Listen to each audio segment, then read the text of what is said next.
We are still following some breaking news after a wild chase starts in West Phoenix and then ends with the arrest of 7 people. Yeah, and it all started late last night. It involved Phoenix police and DPS. And around the same time, both agencies were on that chase. 2 of their vehicles were involved in a crash. This is the scene near First Street and Monroe. Thankfully, no officers were hurt out there, but we do want to get to Cameron Riddle. He's near 36th Street and McDowell, where it all ended. And Cameron, it sounds like they used some canines out there, too, to help them.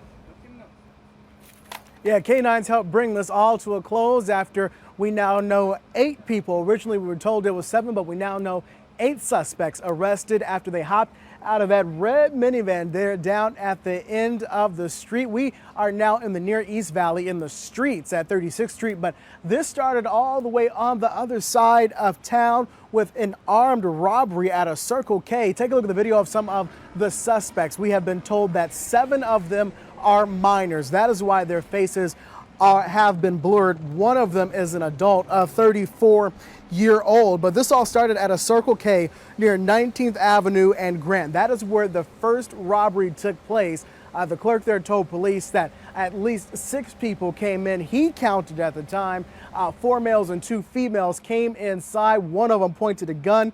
They took the money out of the register while the rest stole cigarettes and other things from out of the store. About 20 minutes later, they made their way down to 59th Avenue and Thomas, where they again robbed a 7-Eleven at gunpoint. Same story. They pulled the money out of the register while the others went and stole what they could, cigarettes and other things that you'll find inside a store like that. From there, they left. We now know again that there were 8 people. Likely the person who's been missing was the getaway driver behind the wheel of this minivan.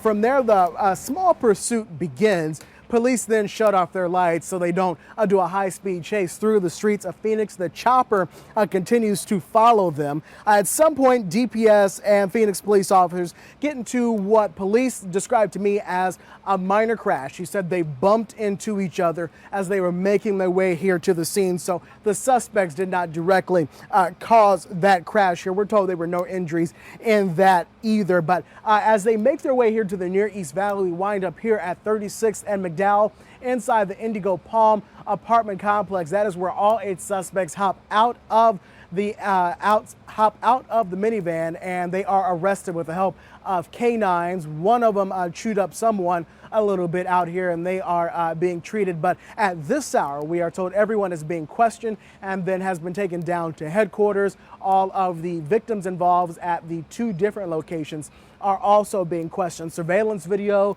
will help put the pieces back together to find out who did what, who was the getaway driver, who was holding the gun, and who snagged what. But there is someone's minivan that is at the scene of the crime. Police don't know whose that is. We don't know the relationship of any of the suspects either. We just got done talking with Sergeant Tommy Thompson, who said that this was going to be a lengthy investigation because the crime scene literally spans 8 or 9 miles all the way from 19th Ave here to 36th Street. So police have their work cut out for them. As soon as we learn more about this investigation, including why these people did this, 6 of them juveniles and one 34-year-old robbing 2 stores at gunpoint and causing some chaos here overnight. Reporting live, I'm Cameron Riddle, Arizona's Family. It's a lot of bad people off the streets. Yeah, thanks, Cameron.